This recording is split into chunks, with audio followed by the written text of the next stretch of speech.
Hola, ¿qué tal? Bienvenidos a una nueva emisión de noticias de El Mundo Ahora por France 24. Yo soy Andrés Mesa Muñoz y a continuación los titulares. Israel reanudó su ofensiva en la Franja de Gaza. Al menos 8 palestinos han muerto después de la ofensiva ordenada por Benjamin Netanyahu, quien acusó a Hamas de violar el alto el fuego al atacar a sus soldados. Estados Unidos asegura que la tregua se mantiene. En Brasil, al menos 64 muertos deja hasta el momento la operación policial más letal en la historia de Río de Janeiro. El operativo movilizó a unos 2.500 uniformados y está dirigido contra el Comando Vermelho, una de las bandas criminales más poderosas del país. El huracán Melissa ya tocó tierra en Jamaica. El Centro Nacional de Huracanes de Estados Unidos rebajó la tormenta a categoría 4, aunque los vientos registrados superan los 240 kilómetros por hora. Se considera que es uno de los huracanes más potentes en el Atlántico.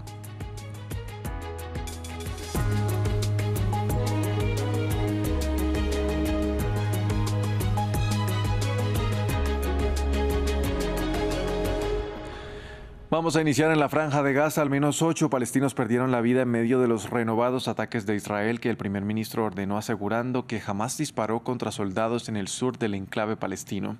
No obstante, el grupo islamista negó que tuviera conexión con los hechos en Rafah y anunció que aplazó la entrega del cuerpo de otro rehén prevista para este martes. A pesar de los ataques de Washington o de los ataques desde Washington, el vicepresidente J.D. Vance dijo que la tregua se mantiene. Valentina Torres Sánchez nos amplía. Los bombardeos volvieron a iluminar la noche en la Franja de Gaza. Benjamin Netanyahu volvió a poner a prueba el alto el fuego. Tras consultas de seguridad, el primer ministro Netanyahu ordenó al ejército llevar a cabo ataques contundentes en la Franja de Gaza de inmediato. La oficina del primer ministro no aclaró a qué se debió la autorización, pero más temprano denunciaron que Hamas había disparado contra soldados en Rafah. No obstante, el grupo islamista negó los señalamientos y se declaró comprometido con el acuerdo logrado. Hamas se había comprometido a entregar el cuerpo de otro rehén a Israel este martes, pero aplazó la operación por los ataques israelíes. Esto luego de que Israel denunciara que los restos recibidos el lunes pertenecían a Ofir Sarfati, un rehén cuyo cuerpo fue rescatado parcialmente por el ejército israelí a finales de 2023. Las fuerzas de defensa de Israel rescataron su cuerpo de Gaza en noviembre de 2023 y posteriormente fue enterrado por su familia en Israel. Puedo confirmar que Hamas cavó un hoyo en la tierra, puso restos parciales de Ofir adentro, los cubrió con tierra y los entregó a la Cruz Roja. El ejército captó la secuencia entera con un dron militar. El gobierno de Tel Aviv advirtió de serias repercusiones contra Hamas. De otra parte, y en medio de toda la tensión, continuó la búsqueda de los cuerpos de secuestrados que aún están desaparecidos y las brigadas Al-Qassam, el brazo armado de Hamas, anunciaron la recuperación de los restos de otro rehén en Han Yunis. En Sudán, el ejército acusó a las fuerzas de apoyo rápido de ejecutar a unos 2.000 civiles en la ciudad de Al-Fashir. Esto luego de que los militares confirmaran oficialmente su retirada y que los paramilitares tomaran el control de la principal urbe de la provincia de Darfur del Norte. La Oficina de Naciones Unidas dijo este martes estar horrorizada por los informes de ejecuciones sumarias y ataques a civiles en Al-Fashir. Ampliamos a continuación. Durante 18 meses resistió el asedio de los paramilitares. Sin embargo, Al-Fashir cayó en su poder. Tras horas de silencio y confusión, el jefe del ejército sudanés admitió el lunes la derrota de sus tropas en esa ciudad.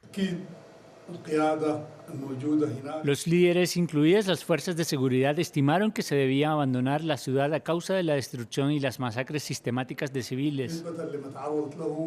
El domingo, los rebeldes de las fuerzas de apoyo rápido habían anunciado la conquista de la ciudad más grande del estado de Darfur del Norte en su canal de Telegram. Hoy izamos la bandera de la libertad. El derecho del pueblo sudanés está en nuestras manos y ahora estamos dentro del cuartel general del ejército. Al-Fashir era la última localidad de la provincia de Darfur fuera del control de las fuerzas de apoyo rápido. La toma de su control aumenta el riesgo de una nueva división de Sudán, pero también un incremento en la violencia contra civiles que ya enfrentan la hambruna. De acuerdo con la ONU, 260.000 civiles, de los cuales la mitad son niños, están actualmente atrapados en Al-Fashir, privados de comida, agua y cuidados. Los recién llegados denuncian asesinatos a gran escala por motivos étnicos y políticos. Violencia indiscriminada que afecta particularmente a los más vulnerables. Conocemos testimonios de personas con discapacidad que fueron ejecutadas, asesinadas por no poder huir, pero también sabemos de personas que intentan salir de la ciudad y logran hacerlo. Pero en el camino son interceptadas y también reciben disparos por razones desconocidas. El ejército y los paramilitares se hacen los sordos ante los llamados a negociar. Tras 2 años y medio de guerra, Sudán enfrenta hoy la peor crisis humanitaria del mundo, según la ONU. El conflicto en Sudán opone al ejército de Jartum a los paramilitares de las Fuerzas de Apoyo Rápido. ¿Pero qué es este grupo, conocidos como FARC por sus siglas? ¿Cómo surgieron y, pese a haber apoyado al ejército, cómo llegaron a enfrentarse a las autoridades hasta convertirse en una milicia que ya controla la principal ciudad de la provincia de Darfur del Norte? Se los explicamos a continuación. 2 bandos en guerra, cada uno apoyado por múltiples grupos armados. El ejército sudanés y las fuerzas de apoyo rápido, FARC, solían trabajar juntos, pero están enfrascados en una sangrienta guerra desde abril de 2023. El ejército en su forma actual fue establecido en 1956, cuando Sudán logró su independencia del condominio anglo-egipcio. Se estima que está conformado por unos 200.000 soldados. Luego de que Omar al-Bashir liderara un golpe de Estado en 1989, el ejército quedó profundamente vinculado a las actividades económicas del país, con los militares y otras entidades vinculadas controlando recursos naturales como yacimientos petrolíferos, minas de oro y tierras agrícolas. Las fuerzas de apoyo rápido luchan contra el ejército. Las FARC surgieron de los Janjaweed, un grupo armado mayormente árabe del este de Chad y la región sudanesa de Darfur.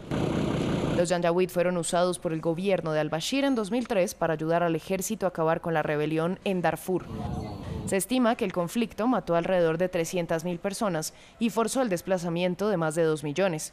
Con el apoyo de al-Bashir, la milicia fue formalmente organizada bajo el nombre de las Fuerzas de Apoyo Rápido en 2013. Sus integrantes actuaron como guardias fronterizos. En 2017 fue aprobada una ley que legitimó la organización como una fuerza independiente de seguridad. Se estima que cuentan con unos 100.000 combatientes y el grupo es liderado por Mohamed Hamdan Dagalo, también conocido como Hemedti. Pese a haber sido contratados por al-Bashir para protegerlo de un golpe y de varios intentos de asesinato, las fuerzas de apoyo rápido se unieron al ejército en 2019 para derrocar al mandatario tras meses de protestas contra su gobierno de casi 3 décadas. Meses después, los militares y el movimiento pro democracia establecieron un consejo soberano transicional. Hemedti fue anunciado como vicedirector al tiempo que el general del ejército, Abdel Fattah al-Burhan, fue designado para liderarlo. Los 2 hombres diferían en la dirección en que iba el país y en cómo incorporar a las FARC al ejército. Se cree que ambos generales querían mantener sus posiciones de poder. Tras días de tensión, los combates iniciaron en abril de 2023, aunque es difícil determinar quién disparó primero. Pasamos a Brasil, donde miles de policías irrumpieron en 2 populosas favelas de Río de Janeiro en una mega operación antidroga contra el llamado Comando Vermelho, uno de los grupos criminales más poderosos del país. La redada desencadenó tiroteos y escenas de guerra en toda la ciudad, con columnas de humo, bloqueos de calles y al menos 64 muertos. Según las autoridades, es hasta ahora la operación más letal en la historia de Río de Janeiro. Jesús Yajure nos amplía. Decenas de muertos, barricadas e incendios en una megaoperación antidrogas en Río de Janeiro, en Brasil. Más de 2.500 agentes, vehículos blindados y helicópteros participaron en la incursión contra el grupo criminal conocido como Comando Vermelho o Comando Rojo, uno de los más poderosos de Brasil. Enquistado en las favelas de Peña y Alemão, en la zona norte de Río, los combates han dejado escenas de guerra con quema de vehículos y un balance parcial de decenas de muertos y detenidos y varios agentes asesinados. Hoy se está llevando a cabo en Río de Janeiro la mayor operación de la historia de nuestras fuerzas de seguridad. Hay 2.500 hombres trabajando en los complejos de Alemão y Peña. Un área de 9 millones de metros cuadrados que es el doble del tamaño del barrio de Copacabana. Según las autoridades, la operación se puso en marcha tras más de un año de investigaciones y es hasta ahora la más letal en la historia de Río, con más de 60 muertos, que duplica la operación llevada a cabo en Yacareciño en 2021. Los delincuentes usaron drones para lanzar bombas a la policía durante la redada, ordenaron el cierre de vías y robaron más de 50 buses según medios locales. El gobernador admitió que la capacidad del Estado se ha visto superada y acusó al gobierno federal de negar pedidos de blindados de las Fuerzas Armadas, una acusación que ha sido rechazada por el gobierno de Lula da Silva. El Ministerio de Justicia y Seguridad Pública ha atendido con prontitud todas las solicitudes del gobierno de Río de Janeiro para el despliegue de la Fuerza Nacional en el Estado, en apoyo a los organismos de seguridad pública. Desde 2023 se han presentado 11 solicitudes, todas ellas han sido aceptadas. La policía también incautó rifles junto a una gran cantidad de drogas. El año pasado, aproximadamente 700 personas murieron durante operaciones policiales en Río de Janeiro. Melissa ya tocó tierra en Jamaica y se convierte en el huracán más fuerte que haya golpeado la isla desde que se iniciaron los registros en 1851. El Centro Nacional de Huracanes de Estados Unidos lo rebajó a categoría 4 y registra vientos sostenidos de hasta 240 kilómetros por hora. Esta oficina meteorológica dijo que la situación sigue siendo extremadamente peligrosa. Melissa ya tocó tierra en Jamaica, un huracán que amenaza con arrasar la isla. Vientos y lluvias que ya comienzan a sentirse en el país por un huracán que está a las puertas. La ONU alerta de efectos devastadores. El Centro Nacional de Huracanes de Miami indica que es probable que se produzca una falla estructural total dentro del ojo del huracán. Nunca había visto esta frase, por lo tanto se espera un impacto masivo en Jamaica. En cuanto a las precipitaciones, serán abundantes. Se espera que llueva el doble de lo habitual en los meses lluviosos de Jamaica. Se esperan hasta 700 milímetros durante los eventos. Significa que habrá inundaciones repentinas catastróficas y numerosos deslizamientos de tierra.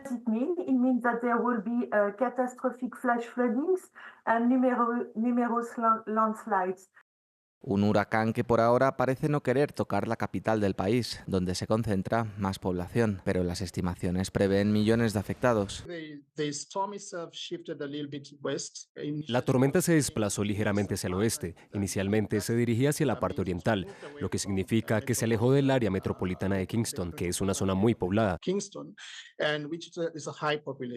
Se ha desplazado un poco hacia el oeste, pero eso no significa que el resto de la población se haya librado. Su ancho de banda es enorme.